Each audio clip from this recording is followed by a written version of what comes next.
नमस्कार दोस्तों, OCN network में आपका स्वागत है। मैं हूं ओमकार चौधरी।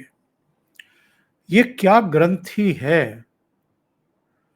ममता बनर्जी हो, एम.के. स्टालिन हो, कर्नाटक के मुख्यमंत्री सिद्धारमैया हो, उत्तर प्रदेश के पूर्व मुख्यमंत्री समाजवादी पार्टी के नेता अखिलेश यादव हो, मल्लिकार्जुन खड़गे ही क्यों ना हो और राहुल गांधी ही क्यों ना हो, ये सीधे सीधे अब सनातन विरोधी, हिंदू विरोधी और कुछ राज्य तो हिंदी विरोधी स्टैंस ले रहे हैं। इसके पीछे की मानसिकता क्या है, सोच क्या है और रणनीति क्या है, हेतु क्या है, यानी मकसद क्या है, इससे इनको लाभ क्या है, लाभ है या नुकसान है? सीधे जुड़ लेते हैं वीरेंद्र नाथ भट्ट साहब के साथ, उन्हीं से जरा समझने की कोशिश करते हैं। वीरेंद्र जी, बहुत स्वागत है आपका। नमस्कार। नमस्कार। तो वीरेंद्र जी, हो क्या रहा है अभी? कर्नाटक में आरएसएस ने एक पथ संचलन की अनुमति मांगी थी, सरकार ने अनुमति नहीं दी। वो हाई कोर्ट पहुंचे। हाई कोर्ट ने कहा कि जो प्रावधान है अनुच्छेद के, संविधान के अनुच्छेद 19 बी और 19 डी, इसमें तो नागरिकों को एकत्र होने और साथ चलने का अधिकार मिला हुआ है। आप उनको मना कैसे कर सकते हैं? लेकिन कर्नाटक सरकार के मुख्यमंत्री, उनका बयान जो आ रहा है कि सनातनियों की संगत से बचो, और ये भी कहा कि साहब बुद्ध, बसावा, अंबेडकर का नाम लेकर हिंदुओं को तोड़ने में जुटे हैं। ये उल्टा आरोप लगा रहे हैं भारतीय जनता पार्टी और संघ वगैरह पर, लेकिन हो रहा है इसका उलट। कांग्रेस पार्टी ये काम कर रही है। प्रियांक खड़गे, जो मल्लिकार्जुन खड़गे के बेटे हैं, मंत्री हैं, वो तो सारी सीमाएं पार कर रहे हैं। कर्नाटक हाई कोर्ट ने कुछ कहा, वो उसका इंटरप्रेट कुछ और कर रहे हैं। वो कह रहे हैं कि हाई कोर्ट ने इनको परमिशन कहाँ दी है। अब तो अगली सुनवाई 24 अक्टूबर को होगी। यानी सरकार को एक तरह की फटकार लगी है। पूछा है कि भाई सारे दस्तावेज आप दीजिए, किस आधार पर आपने अनुमति ना देने का फैसला किया है क्या ये सब? इसके पीछे की ग्रंथि क्या है? देखिए, इस पूरे प्रकरण के 3 पहलू हैं। पहली बात, ये लड़ाई अब 105 साल पुरानी हो चुकी है। 1920 में महात्मा गांधी ने जो तुर्की के खलीफा के समर्थन में जो खिलाफत आंदोलन शुरू किया था, खलीफत आंदोलन भी उसे कहते हैं, और जिसको कांग्रेस के बाद में लोगों ने कहा ये तो असहयोग आंदोलन है, हम अंग्रेजों से असहयोग कर रहे हैं। तो आज जो हम लोग इस्लामी जिहाद और जो इस्लामी कट्टरवाद और आतंकवाद झेल रहे हैं, इसके जनक वास्तव में महात्मा गांधी थे। और उसी 1920 के आंदोलन के बाद जो है मोपला में हिंदुओं का नरसंहार हुआ, कानपुर में दंगा हुआ, कोहट में दंगा हुआ जो आज की तारीख में पाकिस्तान में है, खैबर पख्तूनख्वा में। और और और उस समय कांग्रेस के एक बड़े तबके में इस बात को लेकर बहुत बड़ा विरोध था कि महात्मा गांधी कुछ ज्यादा ही झुक रहे हैं। उन्होंने मुसलमानों के का जो तबका कट्टरवादी है उसके आगे हथियार डाल दिए, एकदम उनके पैरों में लेट गए हैं। और जिस अली ब्रदर्स को कांग्रेस बहुत महान स्वतंत्रता संग्राम का सेनानी बताती है, मोहम्मद अली जौहर, जिनके नाम पे आजम खान ने रामपुर में यूनिवर्सिटी बनाई है, उन्होंने क्या कहा था महात्मा गांधी के बारे में, ये सब रिकॉर्ड में उपलब्ध है कि गंदे से गंदा मुसलमान गांधी से बेहतर है, क्योंकि गांधी काफिर है। तो और इसी के जवाब में 1925 में केशवराम बलीराम हेडगेवार ने एक हिंदुओं के संगठन आरएसएस की स्थापना की थी 1925 में। एक तो ये पहलू हो गया। दूसरा पहलू ये है कि कांग्रेस हमेशा से एक ने 1947 में ये स्वीकार कर लिया था कि जो प्रशासनिक, संवैधानिक, कानूनी जो पूरा संस्थाएं और जो निजाम अंग्रेज छोड़ गए हैं, हमको उसी के ऊपर कुछ जो है कॉस्मेटिक चेंजेस करके कुछ नए उसमें उसके ऊपर कट पेस्ट करके लाल नीले कलर लगा करके और लिपस्टिक लगा करके उसको भारत के संविधान के रूप में पेश कर देना है। भारत का संविधान 90% तो 1920 का जो गवर्नमेंट ऑफ इंडिया एक्ट है, जो 1935 का गवर्नमेंट ऑफ इंडिया एक्ट है, उसी का वो कंपाइलेशन है, और उसके ऊपर आपने कुछ प्रियम्बल जोड़ दिया, कुछ आपने आर्टिकल जोड़ दिए, नीति निर्देशक तत्व, फ्रीडम या directive principle of the state, और कुछ आपने जोड़ दिया, फ्रीडम प्लस फ्रीडम है, फ्रीडम ऑफ एक्सप्रेशन है, फंडामेंटल राइट्स हैं, कुछ आपने जोड़ दिए, भाषा के बाद जोड़ दिए, संविधान वही चला आ रहा है। और बी एन राव जो उस समय भारत में सेक्रेटरी थे, पूरा उन्होंने ड्राफ्ट किया था। संविधान सभा में 250 लोग थे, 1 दर्जन से ज्यादा कमेटियां थी, लेकिन अब पिछले 30 साल से अब ये बैठा दिया गया है कि डॉक्टर अंबेडकर संविधान निर्माता थे। ऐसा दावा डॉक्टर अंबेडकर ने स्वयं कभी नहीं किया, और 1952 में उन्होंने राज्यसभा में अपने भाषण में कहा था, और ये भी नेट पे उपलब्ध है, कोई भी देख सकता है, यदि मेरा बस चलता तो मैं संविधान को जला देता। तो एक तो ये पहलू हुआ। तो जो संविधान की दुहाई देते हैं, तो कांग्रेस की जो सेकुलर जो कलई है, नेहरू के समय, इंदिरा गांधी के समय, राजीव गांधी के समय तक हिंदुओं को, एक वर्ग को ये भरोसा था कि भाई ये हमारी पार्टी है, और यूपी के ब्राह्मण तो एक तो नशे में थे, वो कहते थे कांग्रेस हमारी पार्टी है, बड़े सब एकदम दीवाने थे। 1 फरवरी 1986 को अयोध्या में बाबरी मस्जिद का ताला खुलने के बाद से कांग्रेस की जो प्रो हिंदू वाली कलई है, ये खुलना शुरू हो गई।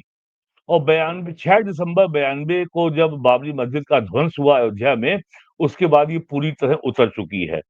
6 दिसंबर 1992 को शाम को 6 बजे, उस समय बीजेपी के मुख्यमंत्री कल्याण सिंह ने इस्तीफा दे दिया, लेकिन उस समय के कांग्रेस प्रधानमंत्री नरसिम्हा राव ने रात में 11 बजे यूपी गवर्नमेंट को की सरकार को बर्खास्त कर दिया।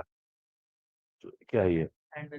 तो और उसके बाद आपको याद होगा, 2 दिन बाद केंद्र की कांग्रेस सरकार ने राजस्थान, मध्य प्रदेश और हिमाचल की तीनों बीजेपी सरकारों को डिसमिस कर दिया, बर्खास्त कर दिया।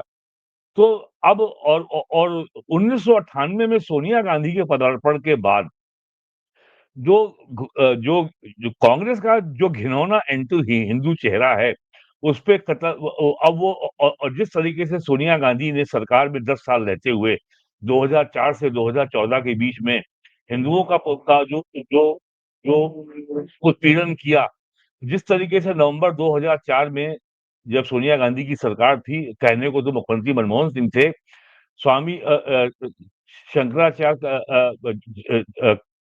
कांची कोटि पीठम के जैन सरस्वती को जेल भेज दिया गया। वो उस समय आंध्र प्रदेश के एक मंदिर में थे, वहां पे विशेष पूजा दिवाली की हो रही थी, लेकिन आंध्र प्रदेश का मुख्यमंत्री था राजशेखर रेड्डी, जो कि क्रिश्चियन था, लेकिन वो हिंदुओं का नाम रखे हुए था, और उसका बेटा जो है, अब उसने नई पार्टी बना ली है, जो 5 साल मुख्यमंत्री रहा था आंध्र प्रदेश का, YSRCP। तो ये सब आपकी आवाज नहीं आ रही है? जगन मोहन तो रेड्डी की बात आप कर रहे हैं? जी हाँ, जगन मोहन रेड्डी। तो ये सब कांग्रेस का इतिहास रहा है। अब कांग्रेस का ये जो लोहिया कहते थे, ये कांग्रेस अंग्रेजों की मानस पुत्र है, अंग्रेजों जैसी है। तो ये अब इनकी जो है इनके पूरे कपड़े, इनका खाल, इनका मांस पूरा उतर चुका है। अब केवल ढांचा है, स्केलेटन है, जो सामने आ रहा है। और अब इनको ये साफ हो गया है कि केवल अब जो है, जितना ज्यादा हम एंटी हिंदू, एंटी सनातन और हिंदू धर्म के प्रति हमारा स्पष्ट हम कट्टर रवैया अपनाएंगे, उसी तादाद में हमसे मुसलमान जुड़ेगा, ईसाई जुड़ेगा, और जो वर्ग हिंदुओं के हैं, जैसे दलित हैं, जो जो अभी जो अभी भी जिनके मन में बिठा दिया गया है कि बीजेपी आएगी तो संविधान खत्म कर देगी, आरक्षण खत्म कर देगी, ये बाबा साहब की विरोधी है, ये ब्राह्मणों की पार्टी है, ब्राह्मणवादी पार्टी है, और ये हिंदी तो यहाँ पर लागू कर देगी। तो तमिलनाडु में और कर्नाटक में कांग्रेस वाले इस पुड़िया को बेचते हैं। तो और अब आते हैं कर्नाटक पर। कर्नाटक के मुख्यमंत्री जो सिद्धारमैया जी हैं, ये पहले देवगौड़ा की पार्टी में थे, जनता दल सेकुलर में।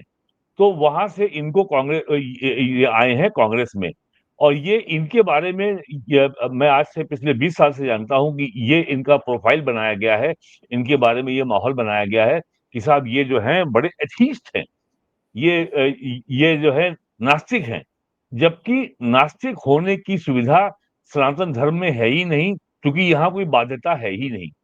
नास्तिक होने की सुविधा केवल वही है जो ऑर्गेनाइज्ड रिलीजन है, जो मैन मेड रिलीजन है, यहूदी, ईसाई, इस्लाम, उनमें उसमें शर्त है, एक एक ऊपर बैठा है गॉड, और एक पैसेंजर और एक मैसेंजर उसने भेजा है, एक किताब लेके भेजा है। यहूदियों में ओल्ड टेस्टामेंट है, क्रिश्चियंस में न्यू टेस्टामेंट बाइबल है, इस्लाम में कुरान है, और उसको और इन इन होली बुक को आपको मानना है। यदि आप होली बुक को नहीं मानते तो आप इन तीनों मजहब के हिस्से नहीं हो सकते। यदि आप इन तीनों मैसेंजर को या प्रॉफिट को नहीं मानते तो आप इन तीनों मजहब के हिस्से नहीं हो सकते। सनातन में ऐसी कोई ना तो बाध्यता है कि आप ये मानिए या आप ये ना मानिए। आप पूर्णतः स्वतंत्र हैं। आप अपनी आध्यात्मिक चेतना के स्तर के अनुसार अपने सामाजिक और अपनी धार्मिक आध्यात्मिक पृष्ठभूमि के अनुसार अपने जीवन का संचालन करने को आप स्वतंत्र हैं। तो ये चला गया सभी एथीस्ट हैं। अगर कोई इनको जो गोल टोपी भेंट करता है तो ये उसको जो है बहुत सहज स्वीकार करते हैं, पहन लेते हैं और उसको लड्डू भी खिलाते हैं। लेकिन कोई इन्हें अगर भगवा गमछा पहना दे, रामनवमी का गौशाला उड़ा दे या कोई टीका लगाने का प्रयास करे तो ये उसको झटक देते हैं। इनका यही सेकुलरिज्म है। देवगौड़ा की पार्टी जो जो उनका बेटा कुमारस्वामी आज एमपी है और इस समय केंद्र सरकार में मंत्री है, अब वो मजबूरी में आया है बीजेपी के साथ, वरना ये भी जो है बहुत जिहादी किस्म के सेकुलर थे, आपके कुमारस्वामी। तो अब जो कांग्रेस के सामने स्थिति है कि पिछला 2 साल पहले जो चुनाव हुआ था, इन्होंने कांग्रेस ने स्ट्रैटेजी के चलते बजरंग दल को बैन करने की घोषणा कर दी और कांग्रेस ने बहुत जबरदस्त एंटी हिंदू कैंपेन चलाया चुनाव में। उसका परिणाम ये हुआ कि जितना मुस्लिम वोट था वो जनता दल सेकुलर से शिफ्ट होकर के कांग्रेस में आ गया और जनता दल सेकुलर ने उस समय 22 उम्मीदवार खड़े किए थे, मुसलमान सारे के सारे हार गए और 100% वोट मुसलमान का कांग्रेस को मिल गया। और बीजेपी के अंदर जो जो वहां की दो प्रमुख जातियां हिंदुओं की हैं, वो कलिग्गा और लिंगायत, उसको लेकर के जो सत्ता की खींचतान थी, उसको लेकर के उसके कारण जो बीजेपी का हिंदू वोट डिवाइड हुआ, उसका लाभ कांग्रेस को मिल गया और कांग्रेस को वहां मेजोरिटी मिल गई, उसकी सरकार बन गई। तो कांग्रेस को ये मालूम है कि एंटी हिंदू कार्ड खेल करके प्रो मुस्लिम कार्ड खेल करके वो सत्ता में आई है। तो और उसको इसी कार्ड को लगातार पॉलिश करते रहना होगा, इसी पे आगे बढ़ता रहना होगा और तभी वो सत्ता में बने रह सकती है और दूसरी बार सत्ता में आने का सपना देख सकती है। लेकिन समस्या क्या है? कांग्रेस ने 2 वर्ष पहले सत्ता में आने के लिए जो झूठे वादे किए कि हम बिजली फ्री कर देंगे और कर्नाटका सरकार की बसों में जो है महिलाओं के लिए जर्नी फ्री कर देंगे, सबको 5 किलो चावल एडिशनल देंगे, ओल्ड पेंशन स्कीम लागू कर देंगे। तो सत्ता में आने के लिए 2 साल पहले कर्नाटक में कांग्रेस ने लगभग 60,000 करोड़ रुपए की नई योजनाओं की घोषणा की। 60,000 करोड़ रुपए की ऐसी ऐसी घोषणा की जो उनको लोगों को फ्री भी देना था, मुफ्त में देना था। कि हम मतलब उससे 60,000 करोड़ का नया खर्चा सरकार के ऊपर आया आया।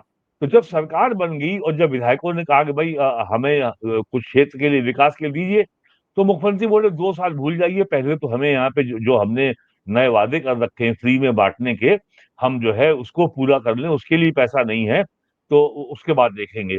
तो धीरे-धीरे उसके बाद उन्होंने जो है सारे काम उल्टे करना शुरू किए। उन्होंने जो है नगर निगम ने हाउस टैक्स बढ़ाया, जलकर बढ़ाया, बिजली के टैरिफ बढ़ाया और तमाम चीज़ें उन्होंने बढ़ाई और आज वो फाइनेंशियली बहुत ज़्यादा कर्ज़े में हैं। तो अब उनके सामने ये मालूम है कि वो जनता के लेवल पर संगठन के द्वारा वो जनता के बीच में बीजेपी से नहीं लड़ सकते। संघ और बीजेपी का इतिहास है कि वो हमेशा जनता के बीच में लड़ते हैं। वो कभी सरकार या पुलिस का सहारा लेके संघ ने आज तक लड़ाई नहीं लड़ी है। तो अब जो है और कांग्रेस वही गलती कर रही है, कांग्रेस वही कमजोरी दिखा रही है कि आज वो सरकार में है, तो वो सरकारी तंत्र का, पुलिस का उपयोग कर रही है, संघ को अपना पथ संचलन यात्रा निकालने से रोक रही है। अरे आज आप रोक लेंगे, आप सरकार को, आप पुलिस को और एडमिनिस्ट्रेशन को सामने लाने के बजाय आपके पास अगर समर्थन जितना अगर है, तो आप कहिए 1 लाख लोग सड़क पे उतरे और वो सड़क पे उतर करके संघ की यात्रा का विरोध करें। आपकी ये हैसियत है नहीं, कोई आपके पक्ष में आएगा नहीं, क्योंकि संघ से जनता में कोई नाराजगी न थी ना है। ऐसा क्या काम किया है संघ ने जिससे कर्नाटक के लोग उनसे नाराज हो? तो आप अगर बीजेपी का पिछले 35 साल का इतिहास देखिए, या 1980 4 या 6 अप्रैल को बीजेपी की स्थापना हुई थी, आज उसके 45 साल पूरे हो चुके हैं। 1984 में जब चुनाव हुआ था इंदिरा गांधी की हत्या के बाद, तब बीजेपी के केवल 2 सांसद थे और राजीव गांधी कहते थे ये तो वेस्पा स्कूटर पार्टी है, यानी स्कूटर में 2 लोग बैठते हैं। तो आज और वो 2 एमपी की पार्टी 89 में 86 हो गई, फिर 91 में वो उसने 100 का आंकड़ा क्रॉस कर लिया और फिर उसने जो है वो फिर और 96 में उसने 150 का आंकड़ा पार कर लिया और अंततः उसने 2014 में 250 का आंकड़ा पार कर लिया और 2019 में 300 का आंकड़ा पार कर लिया। वो अलग बात है कि 2024 में संख्या घटकर 240 पे रह गई। तो बीजेपी जनता के बीच में जाकर के जनता के बीच में अपना जो जो उनका अपना जन समर्थन को पाने का जो वैधानिक और लोकतांत्रिक तौर तरीके हैं प्रचार प्रसार के, उससे उन्होंने काम किया और वो यहाँ पहुंचे। कांग्रेस को मालूम है कि ऑर्गेनाइजेशनली बीजेपी हमसे बहुत आगे है, बहुत मजबूत है और इसका सबसे बड़ा प्रमाण है पिछले वर्ष का लोकसभा चुनाव। कांग्रेस को वहां 2 ही 3 सीटें मिली। कांग्रेस ने और केवल ये नहीं हुआ है, कर्नाटक में कांग्रेस के deputy chief minister DK Shiv Kumar के भाई एमपी थे। उन्होंने यहां तक मांग कर डाली पिछले वर्ष फरवरी में कि कर्नाटक से केंद्र सरकार को इतना रेवेन्यू मिलता है और उसके बदले में हमको इतना मिलता है, हम भारत देश के हिस्सा बने, इससे हमें क्या लाभ होता है, क्यों ना कर्नाटका एक अलग देश बन जाए। वो यहां तक पहुंच गए। तो ये जो है, जब आपके पास जन आधार नहीं होता है या जनता को मोबिलाइज करना या जनता को अपने विचार अपनी नीति से आप जब आप संतुष्ट करने में कन्विंस करने में असफल रहते हैं, तो यही तरह का तो इसी तरह का वितंडावाद आप फैलाते हैं। तो अब कांग्रेस को ये लग रहा है कि अब कोई और तरीका नहीं है। अब कांग्रेस के अब इस समय बेंगलोर में सड़कों की हालत बहुत खराब है, बहुत गड्ढे हैं और बेंगलोर का जो इंफ्रास्ट्रक्चर है वो बहुत बुरी हालत में है। और अभी जो इस महीने जो बड़ी घटना हुई है कि गूगल जो है डाटा सेंटर के लिए $15 बिलियन इन्वेस्ट करेगा आंध्र प्रदेश में विशाखापट्टनम में। करीब $10 लाख, ये 10 लाख करोड़ रुपए से ऊपर का पैसा है और ये 10 लाख करोड़ रुपए से ऊपर घर का इन्वेस्टमेंट अगले 4 साल में हो जाएगा। अब तक जो है बेंगलोर को जो है इंडिया की सिलिकॉन वैली कहा जाता है। तो और बेंगलोर से इतना बड़ा इन्वेस्टमेंट फिसल गया, इसको लेकर के कर्नाटक में हाहाकार मचा हुआ है और कांग्रेस को लोग बहुत गालियां दे रहे हैं कि ना तो आपने बिजली के लिए काम किया, ना आपने शहर की सफाई के लिए कुछ काम किया, ना तो आपने शहर की सड़कों के लिए, ड्रेनेज के लिए, पानी की निकासी के लिए कोई काम किया। शहर की सड़कें जो हैं वो मौत का गड्ढा बनती जा रही हैं और अर्बन इंफ्रास्ट्रक्चर की स्थिति बहुत खराब हो रही है। तो इससे ध्यान भटकाने के लिए उन्होंने आरएसएस को टारगेट करना शुरू किया है। कुल मिला के लब्बो-लुआब यही है कि जनता इससे पहले की सड़कों पे उतरे कांग्रेस के खिलाफ, तो कर्नाटका की सरकार ने आरएसएस के खिलाफ पुलिस को उतार दिया है। कुल इतना झंडा है। और जो वहां के मुख्यमंत्री हैं सिद्धारमैया, आपने उनके 2 बयान किया का आपने घोषणा किया का आपने यहाँ पे रेफरेंस दिया। सिद्धारमैया के पिछले 20 साल के का आप अगर इतिहास देखिए, तो हिंदुओं के खिलाफ घृणा उगलने का उनका पुराना इतिहास है। वो यही करते, उनकी राजनीति ही यही है।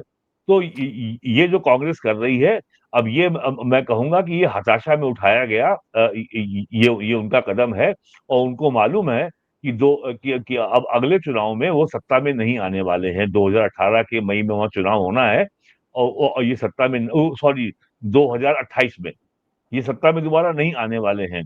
क्योंकि अगर आपको आरएसएस से शिकायत है, तो ये शिकायत जो है आपकी पॉलिटिकल है, कल्चरल है। ये शिकायत एडमिनिस्ट्रेटिव नहीं हो सकती। संघ ने क्या कोई वहां पे कोई समाज विरोधी, कोई देश विरोधी कोई एक्टिविटी की है? कर्नाटका स्टेट में ही भटकल है। भटकल जो है वो इस्लामी जिहादियों का गढ़ है, और जो इंडियन मुजाहिदीन के बहुत लोग वहां पकड़े गए हैं, और वो इलाका भटकल हमेशा एनआईए के और इंडिया की इंटेलिजेंस एजेंसी के रडार में रहता है। क्या कोई कार्रवाई आपने भटकल में की आज तक? नहीं की कभी। क्योंकि साहब वो तो आपके वोट बैंक हैं।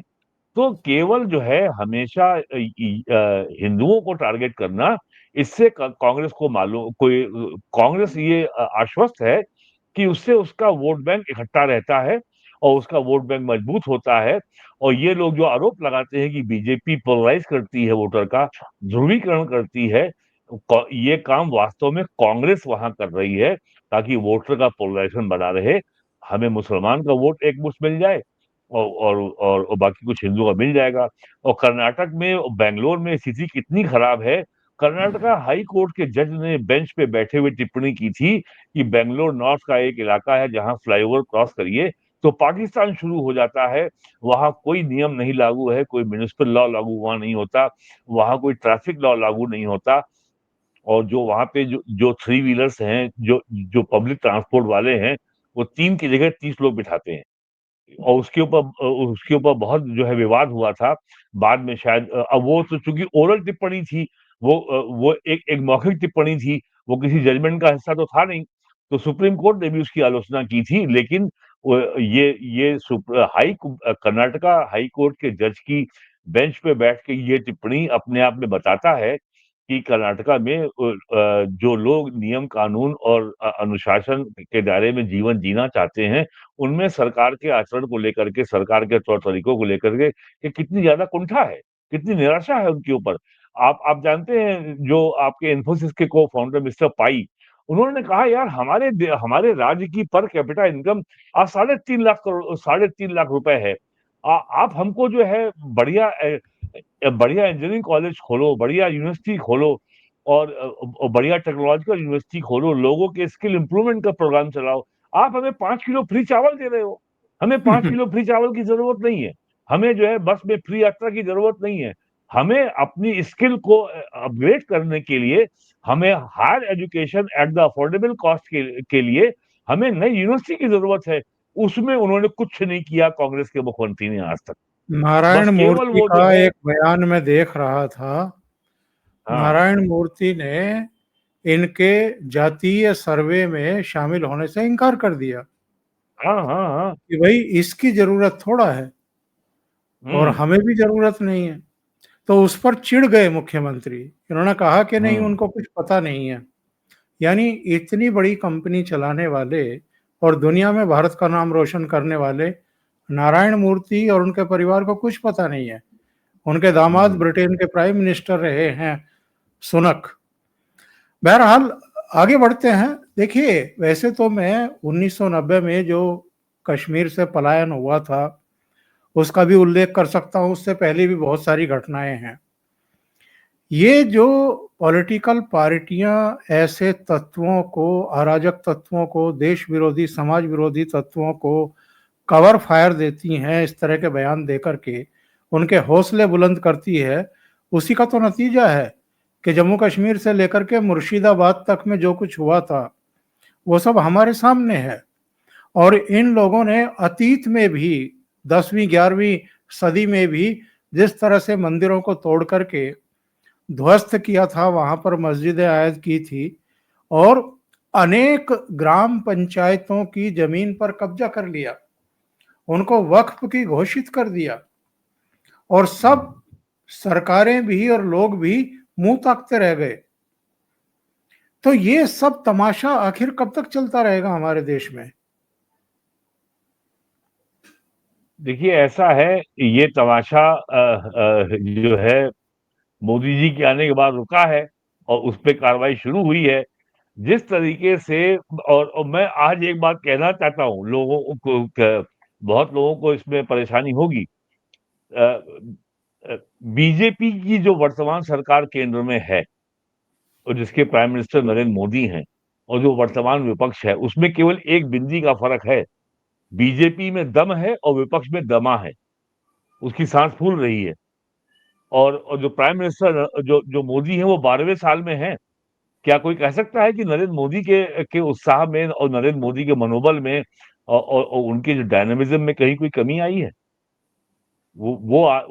हमारे 75 इयर्स के प्राइम मिनिस्टर कल जो है जो नौसेना के सैनिक का जो होता है ओवरऑल जो जो यूनिफॉर्म पहन करके आईएनएस में आईएनएस विक्रांत विशाखापट्टनम में जो उन्होंने एड्रेस किया है नौ सैनिकों को, उसका पाकिस्तान में क्या इम्पैक्ट हुआ है, जरा लोग जाकर के यूट्यूब पे वीडियो देख लें, वहां के लोग क्या कह रहे हैं। तो ये जो इतिहास है, भारत का भारत देश भारत के प्राचीन मूल्यों, प्राचीन परंपराओं के अनुसार चलेगा और भारत में कभी भी ये परंपरा नहीं है कि कोई गैर है। क्रिश्चियनिटी और इस्लाम की बुनियाद है, ये दुनिया को एक बाइनरी में देखते हैं, युग्म, यानी कबड्डी का पाला जिसमें 2 पाले होते हैं, बिलीवर एंड नॉन बिलीवर। यानी जो बिलीवर है क्रिश्चियनिटी में वो हीदन है, जो नॉन बिलीवर है वो पैजन है। इस्लाम में जो बिलीवर है वो मोमिन है, जो नॉन बिलीवर जो बिलीव नहीं करता प्रॉफिट में या कुरान में, वो काफिर है। सनातन धर्म में ऐसी कोई व्यवस्था न थी ना है, प्राचीन इतिहास है।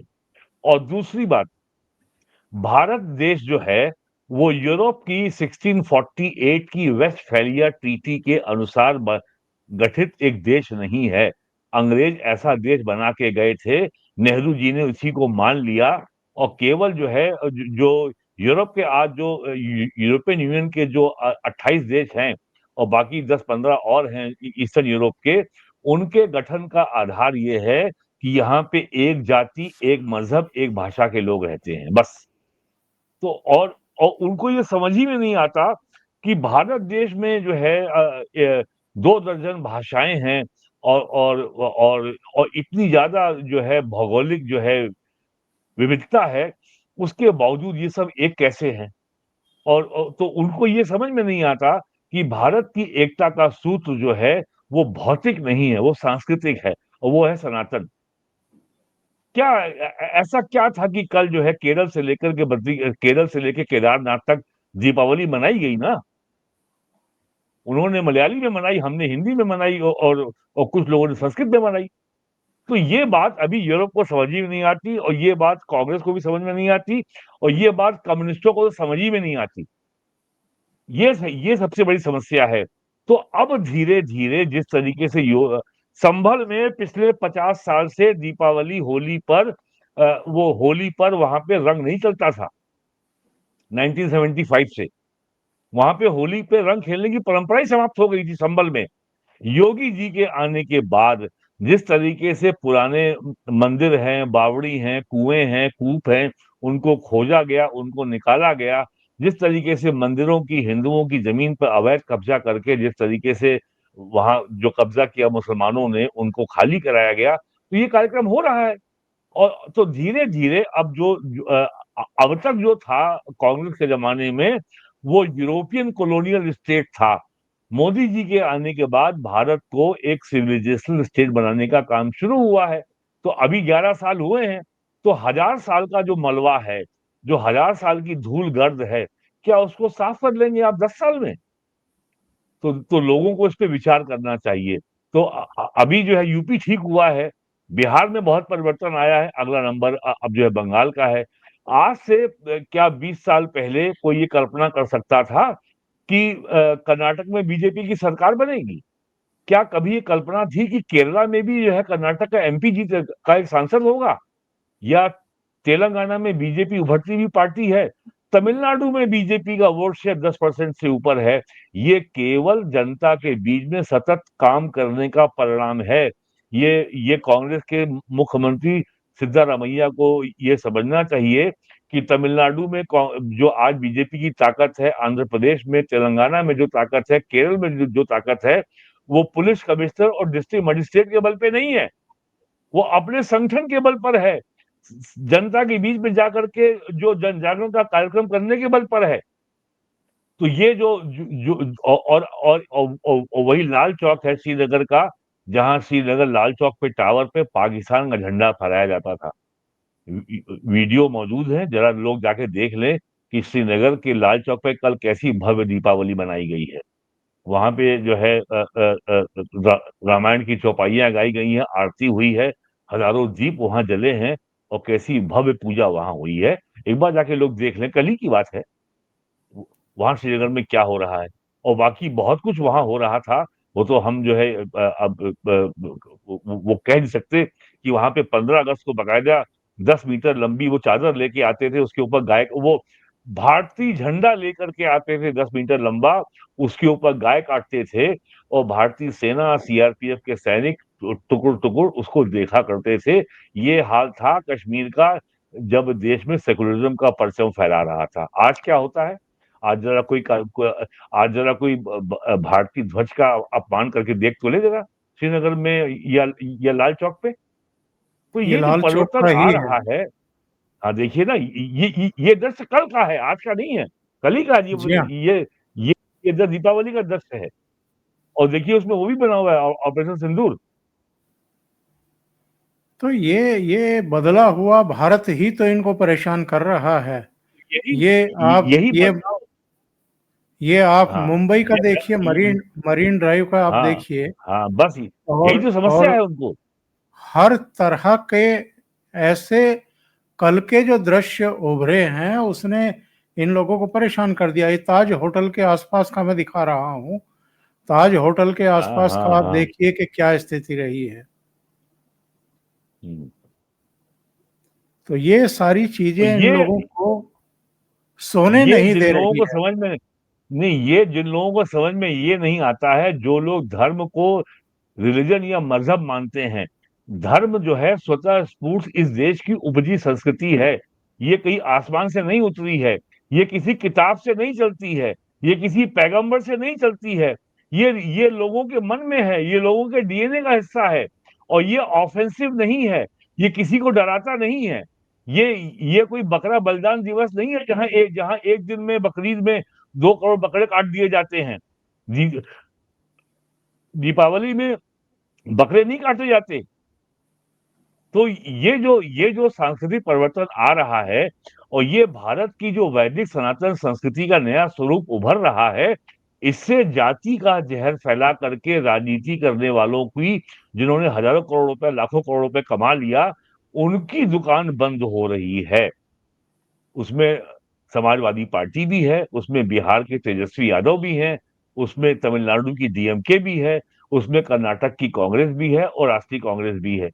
ये समस्या है कि अगर आने वाले 10 सालों में अगर यही चलता रहा। अयोध्या में दीपोत्सव का आयोजन होते हुए 9वां साल हो गया। 9 साल का समय लंबा होता है कि एक परंपरा जो है संस्कृति का अभिन्न अंग बन जाए।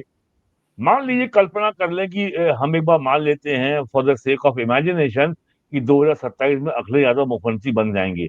क्या वो अयोध्या में दीपोत्सव रोक लेंगे, जैसा हुआ है पिछले 9 सालों में?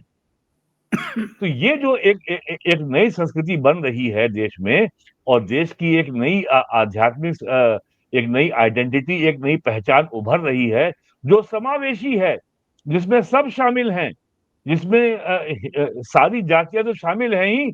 मुसलमानों का भी स्वागत है, ईसाइयों का भी स्वागत है, और जिहादियों का भी स्वागत है। आइए तो, सबका स्वागत है। हम आपको लेकिन भगाएंगे नहीं। लेकिन ये रोग फैलता हुआ दिखाई दे रहा है। अभी एक दृश्य मेरी आंखों के सामने से गुजरा था, आपने भी देखा होगा। हम्म, प्रशांत किशोर को किसी महिला ने टीका लगाया, हम्म, और वहां से जैसे ही वो निकला, वैसे ही तुरंत उसने अपना चश्मा उतारा और वो टीका पोंछ दिया। एक दूसरा दृश्य भी दिखाई दिया है सोशल मीडिया पर। किसी मुस्लिम्स के फंक्शन में गए हैं, बैठे हैं, उनको गोल टोपी पहनाई जाती है और वो गोल टोपी को पहने रखते हैं। हम्म। ये बीमारी फैल रही है वीरेन जी। ये बीमारी फैल नहीं रही है, ये बीमारी पहले से अस्तित्व में है। आप याद करिए, प्राइम मिनिस्टर बनने के पहले 2013 में प्राइम मिनिस्टर मोदी ने गुजरात में एक मंदिर में नवरात्र में एक दिन का उपवास किया था। एक मौलाना उनसे मिलने आया, उसने जेब से टोपी निकाली, मोदी को पहनाने का प्रयास किया, मोदी जी ने मना कर दिया। ये केवल ये दिखाता है कि बीजेपी के ऊपर इस्लाम का वीटो लागू नहीं होता। बीजेपी के अलावा समस्त पार्टियों पर इस्लाम का वीटो लागू होता है।